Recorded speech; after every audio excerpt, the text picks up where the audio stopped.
Soberbia.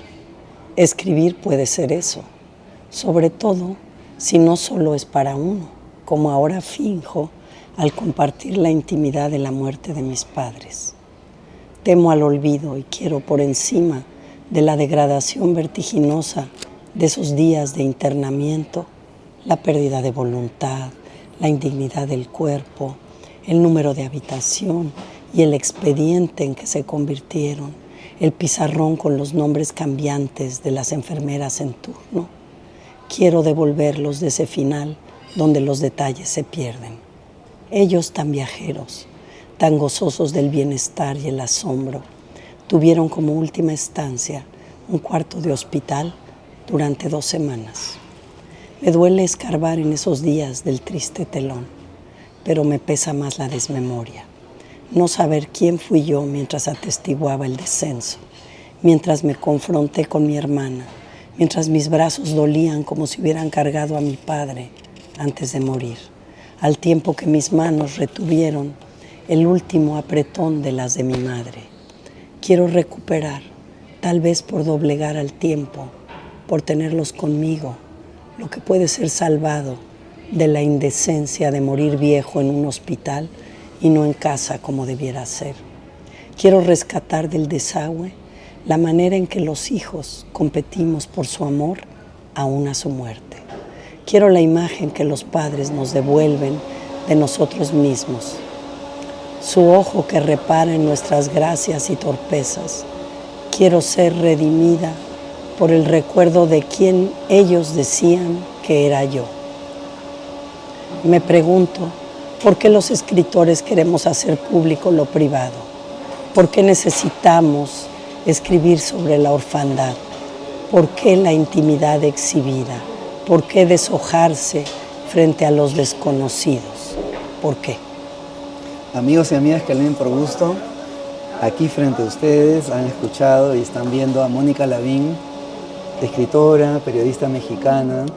Ha venido a Lima para participar en la Feria del Libro de Lima y yo le he pedido y le agradezco por haber leído ese fragmento que elegí de Últimos días de mis padres. Es un libro muy personal, pero en el que también está la reflexión sobre la escritura, sobre el tiempo acaso, ¿no? Esta frase que a veces se repite tanto. Mónica, bienvenida a Lee por Gusto. Ay, encantada, gracias por y haberme invitado, haberme leído. Decía, ¿no? Se habla mucho sobre que escribir es tratar de tener el tiempo o de pensar sobre el tiempo, ¿no? Entonces, en esta reflexión sobre pues, la muerte de tus papás, este libro tan personal y que inevitablemente conecta con muchos, porque todos alguna vez hemos sido hijos, de repente no necesariamente padres, pero siempre al existir somos hijos de alguien, ¿no?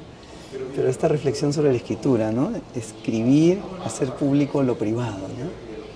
Sí, fíjate que a mí me estaba pasando antes de escribir este libro que yo leía los libros alusivos a los padres, a perder a los padres de otros autores. Incluso uno de los autores mexicanos que me acompaña, Rafael Pérez Gay, que tiene un libro muy hermoso que se llama Nos acompañan los muertos, o Héctor Aguilar Camín y Adiós a los padres, Jorge Volpi, también su libro sobre los padres. Me interesaba mucho cómo estaban observando aquello que era tan personal y por qué la necesidad. Y de hecho creo que escribir siempre es exponerse, porque aunque utilices la ficción y la novela y los personajes, en realidad estás compartiendo tu mirada sobre el mundo. Y en este caso estás compartiendo tu mirada sobre la experiencia de ser hija y dejar de serlo, ¿no? Y esto hace esta intimidad como mucho más clara. Sin embargo, escribir permite, y creo que esto era parte de la necesidad de hacer esta escritura, permite tenerlo frente a ti, no solo adentro de ti, aquello de lo que quieres hablar. Porque también, bueno, en una situación como esta, pues, ¿cuántos guardan el duelo para sí mismos y van enfrentando el día a día, ¿no? Pero quien tiene una conexión especial con la literatura, pues ese tema se impone, ¿no? ¿Tú en algún momento pensaste, mejor no publicar sobre esto? No, más bien pensé, tengo que escribir sobre esto. ¿Por qué? O sea, había pasado, fíjate, 3 años de la muerte de mi padre, que fue en el 2017, la de mi madre en el 2018, y conversando con un amigo le dije, me acuerdo que dije, es que los últimos, no aterrizaba yo en una posibilidad de escritura concreta. Tenía ideas de novelas, pero para tú sentarte a escribir, bien lo sabes, algo te tiene que significar para estar en la incertidumbre del texto. Entonces, de repente, hablando con este amigo, dije, es que los últimos días de mis padres. Y alguien me dijo, es que de eso tienes que escribir. Y era como si me dieran permiso. Claro, es lo que traigo dentro. Me está empañando mi posibilidad de ver otras historias porque necesito recorrer esos días. Necesito casi despedirme, pero como debe hacerse. No como es el caos en un hospital, el duelo que no te permite tampoco respirar y comprender. Y la escritura para mí es un ejercicio de comprensión. Y me puse a hacer esto. No dudé, dije, a lo mejor a nadie le interesa, pero yo lo tengo que escribir. ¿Y qué te pasó cuando ya cerraste el libro? Te desprendiste de él y ya, bueno, porque antes de las reacciones o comentarios de los lectores, ¿no? ¿Sabes qué me dio esta sensación de que me había permitido el libro trabajar el lenguaje con cierta fineza, porque yo quería precisar las emociones? Y eso me acercaba quizás más a la poesía, al trabajo de un poeta que siempre es de cantar. Y este libro me había permitido eso, entonces me daba una sensación agradable de haber dignificado con la palabra, con la prosa, haber dignificado el dolor y la pérdida, que había encontrado cierta sabiduría, que la había podido poner en palabras y que entonces ya no era solo mía. Yo necesitaba ese peso, compartirlo, pero a través de esta búsqueda en el lenguaje, o sea, de una búsqueda literaria. Entonces sentí satisfacción, porque durante la escritura pude ir pasando del dolor a celebrar la vida. O sea, la muerte duele porque la vida estuvo detrás. Y lo que fui enfocando en la escritura, sin que me lo hubiera yo propuesto, es quiénes eran mis padres, quiénes era yo. O sea, la vida, sus jugos, la vida se acaba. Y llegué a un punto de aceptación que personalmente, como proceso de aceptación de la pérdida y la muerte, fue aliviador. Pero también esta búsqueda literaria me dejó con ese sabor de haber pedido a las palabras y a su poder y a su fuerza herramientas de entendimiento y de belleza, ¿no? Porque uno persigue una cierta forma de belleza. Así es. Para quienes nos están viendo, bueno, están viendo a Mónica y me están escuchando, y nos están escuchando, pues por supuesto que este no es el único libro de Mónica Lavín. Yo he contabilizado, no sé si mal o bien, 28 libros más o menos publicados entre cuentos, novelas, ensayos, ¿no? Libros también de entrevistas. Recientemente leía que salió una antología de cuentos este año. Sí, ¿no? Es lo que, o sea, he escrito cuento, es como empecé a ser escritora con el cuento. Sí. Es un género que me gusta mucho. Este año publicamos El lado salvaje. El lado salvaje es el título. Con Tusquets. Y es el libro que estoy promoviendo en México ahorita. El cuento, que también requiere de la complicidad del lector. Yo me hice escritora por mi gusto por leer cuentos. Entonces, ojalá encuentre a sus lectores.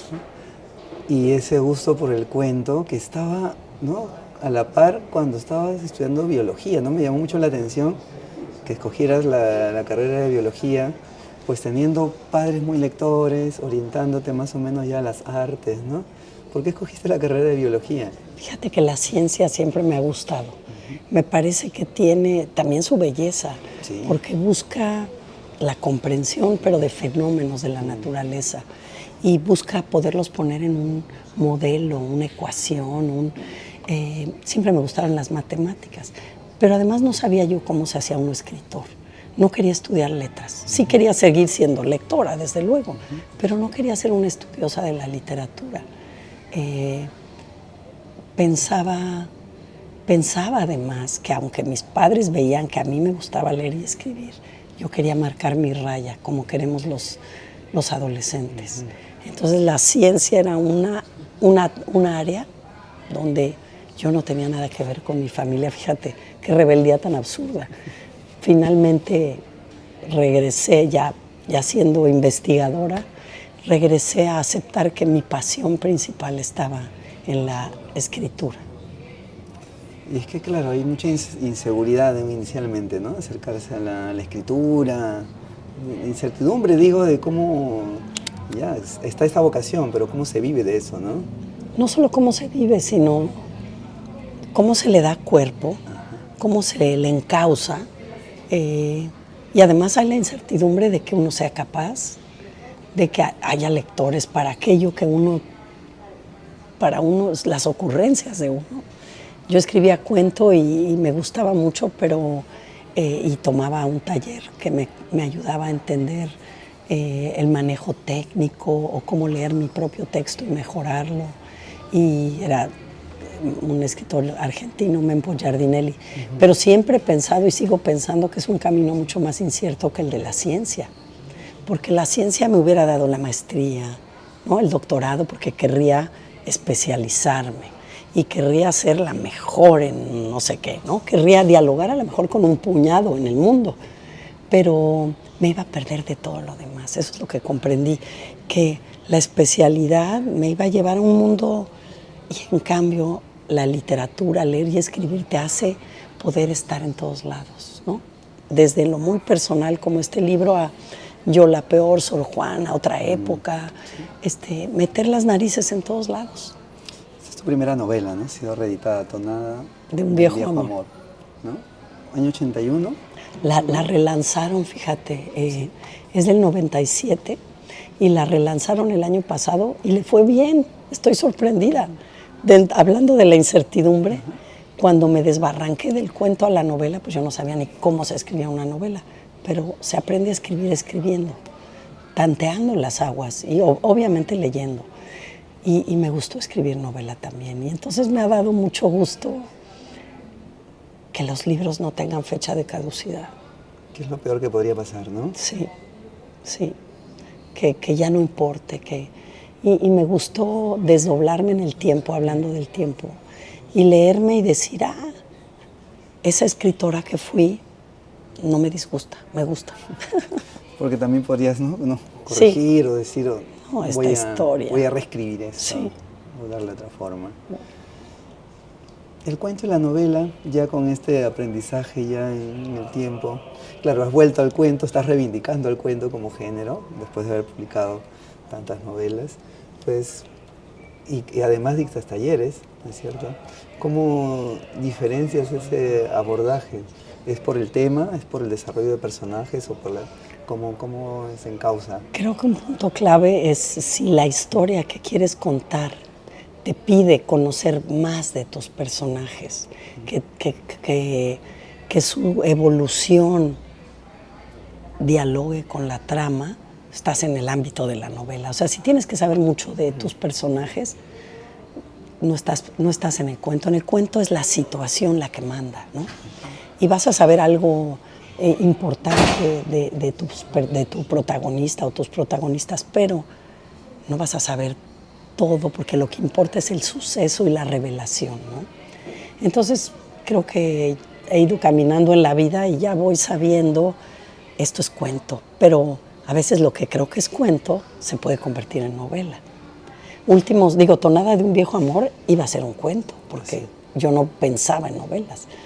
Y cuando me vi con muchas preguntas acerca de una situación, y ella antes qué, y luego qué, y entonces ella también, y él, y entonces ya era un racimo como el de la portada de preguntas que me hacía tener que trabajar personajes. Y para mí eso dictó y sigue dictando lo que es una novela. ¿Qué tanto hay que saber de los personajes? Donde sí la osadía, digamos, llegó a su punto más alto ha sido con Yo la peor, ¿no? Porque es lidiar con un personaje como Sor Juana Inés de la Cruz, que existió, sobre que se ha escrito y se ha estudiado tanto, portento de la literatura mexicana, y que atreverse a ficcionalizar pues se pone en el ojo, ¿no? Sucede cuando uno aborda un personaje buscando algunos vacíos, algunas cuestiones si existe una libertad del escritor, de la escritora en este caso, claro, pues igual había que tener una base histórica, ¿no? Un sustento, y tú acá has dado cuenta de todo lo que has tenido que leer y orientarte para escribir. Y que no lo vas a trastocar, ¿no? Digamos, lo documentado, lo que ya se sabe, pues es una línea que es yo digo, como un tendedero de ropa, es donde tú vas colgándote, porque eso así pasó. Pero sabes que yo hice trampa. ¿Sabes lo que me dio libertad? Es que yo iba a ver a Sor Juana a través de los personajes que la rodearon, reales y posibles, ¿no? O sea, la abuela sí existió, tenemos el nombre, la maestra está nombrada por Sor Juana, pero ¿cuántos años tenía? ¿Quién era? Que solo sabía yo que tenía que ser viuda, porque eran las maestras de unas escuelas que se llamaban amigas, en el siglo XVII. Entonces, tenía como coordenadas de las cuales agarrarme, pero libertad para, a ver, si era maestra, si era viuda, si era criolla, ¿cómo veía a Sor Juana? ¿Y qué vida tenía ella? Entonces, pude mediar entre la libertad y la sujeción a los datos. Y eso me dio quizás la confianza para entrarle a un personaje como Sor Juana, y por otro lado la certeza de que no iba a caer en ese peligro que era caricaturizar a Sor Juana. Si yo hubiera hecho un libro todo desde Sor Juana, o Sor Juana en primera persona, que además era escritora y manejaba la pluma, hubiera yo sentido una magnitud inalcanzable y el peligro de hacer una caricatura de un personaje que yo prefería sentirme cómoda mirándola a través de ellas. Es decir, eran mis cómplices. La esclava, que le tenía yo que inventar un nombre a la del palacio, pero no a la del convento porque se la regaló su madre. Entonces era como un juego, tener un tablero de ajedrez donde hay ciertas reglas, pero como sabemos tampoco de otras monjas que estuvieron con Sor Juana, ¿qué sabemos? Nada. Pues voy a ponerle nombre a una, sé que estuvo en la orden jerónima y que no era la única que escribía a Sor Juana, lo sabemos, pero ¿qué era tener a Sor Juana en el convento al mismo tiempo? Entonces había la libertad de sospechar. Me llamó la atención lo que decías, ¿no? Escribir de Sor Juana desde la mirada de los otros, ¿no? Pero también, como aquí incluso hay una selección de poemas, llenarte del espíritu de ella leyendo su poesía, entiendo también, además de todo lo que, sí, desde los estudios literarios, históricos escritos sobre ella. Y tú dices, claro, que esta tarea no ha sido nada fácil, me pareció un atrevimiento, como dices, ¿no? Por su estatura literaria, por ser motivo de estudio de los sorjuanistas, que son muchos, me hace pensar en los vallejistas acá, con César Vallejo, por ejemplo, ándale, quien se atreve a escribir. Y entonces figuras intocables, ¿no? Claro, casi dioses, ¿no? Es decir, alguien fue sobre Vallejo, ¿no? Ese dato no es cierto, está equivocado. Pero es una novela, no importa, sí, ¿no? Tiene que haber coherencia. Sí. ¿No? Entonces, tú te has atrevido, como dices aquí, y buen rato que te ha tomado, ¿no? Sí, y fíjate que yo diría que me la jugué. Me la jugué, me importaban desde luego más los lectores, pero ser respetuosa de la historia, porque no me gustaba hacer, en esta idea de la trampa o el artificio narrativo, no me interesaba dar datos falsos, eso sí, ¿no? Por ejemplo, cuando explotan la figura o la idea de Sor Juana lesbiana, ¿cómo vamos a saber? Además, Octavio Paz, cuyo libro Las trampas de la fe fue fundamental, pues habla de la poesía de la época, era una poesía que tenía una forma, la forma amorosa, la forma de dirigirse a las virreinas o a los virreyes. Entonces, creo que esa mirada que a veces quiere ser escandalosa, desde el siglo XXI, puede ser tramposa. Y eso yo quería comprender a Sor Juana y sus decisiones. Y lo afortunada que fue en un tiempo, y luego cómo no tener ya tu red de protección, como sigue siendo ahora en muchas áreas, puede colocarte en otro lado. Eh, y me tomó como 3 años su escritura, pero fíjate que esta edición, que es con Planeta, porque originalmente no salió con Planeta, esos poemas que tú ves ahí fue producto de la interacción con los lectores. Los lectores me decían, ay, ahora que leí su novela o tu novela, quiero leer a Sor Juana. Y entonces yo dije, pues voy a meter en el libro poemas que tengan que ver con los capítulos o el momento. Entonces fue lo que también enriquecieron los lectores en el camino de las diversas ediciones. Y otro reto y un terreno bastante árido y complicado es el del lenguaje, porque estamos hablando de un personaje del siglo XVII. Entonces un camino podría haber sido tratar de acercarse a ese español, arcaizarlo un tanto, pero podría restar naturalidad, podría caricaturizar un tanto lo que mencionábamos hace un rato, ¿no? Porque obviamente no hablaban como hablan en mi novela. Así es. En el siglo XVII y usaban el os digo y vuestra... Pero yo, escritora del siglo XXI, que me estoy intentando apropiar, acercar a esa época, tengo que usar el lenguaje de mi época, pero no modismos de la época.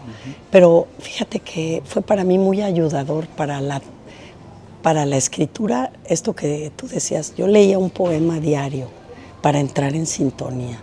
Ponía música virreinal. Por cierto, había música peruana que ponía yo y me ayudaba. Y luego lo que leía, que me iba dando la manera en que se nombraban objetos de la época. Eso era una forma de lenguaje. Y eso me iba dando una atmósfera. O sea, la jofaina, que ya no usamos. Pero entonces esa palabra que más suena tan bonito, esta jarra, ¿no? Donde se lavaban. O sea, este tipo de palabras de uso en un momento porque los objetos existían o el modo de vida, pues también iba amueblando la novela con una sensación de que estabas en esa época, pero el español con que lo escribía era el español contemporáneo. Pensaba también, Mónica, que novelas como la tuya sobre Sor Juana Inés de la Cruz precisamente tiene ese gran mérito, ¿no? Que mencionaste hace un rato, acercar a los lectores a la poesía de ella, que es lo mejor que puede pasar desde la literatura, ese puente. Sí, como que, sí, que una novela provoque el deseo de lectura, wow. Y me decían que también querían leer Las trampas de la fe. Yo decía, bueno, pues léanlo. Está complicadas algunas partes, pero léanlo. Es decir, es un libro contagiador de lecturas. Ay, como tú dices, qué mejor. ¿No? Y tan estudiada, Margot Glantz también, que ha escrito sobre Sor Juana. Y precisamente Margot Glantz fue parte del jurado del premio Elena Poniatowska, que ganó lo cual me honró muchísimo. Así es. Pues, si tuvieras que atreverte otra vez a abordar un personaje histórico, ¿a quién elegirías? Fíjate que trabajé con otro personaje del anonimato de la Revolución Mexicana, en una novela que se llama Las Rebeldes, que espero que se reedite. Es un personaje que formó un cuerpo de enfermeras y periodistas, un personaje de la frontera mexicana que nadie conocía. Pero no sé a qué personaje tomaría, porque como hay tan pocas mujeres mencionadas en la historia oficial, por ejemplo, mexicana, ya han sido tratadas en novelas, y pertenecen más al área de los movimientos, la Malinche, ¿no?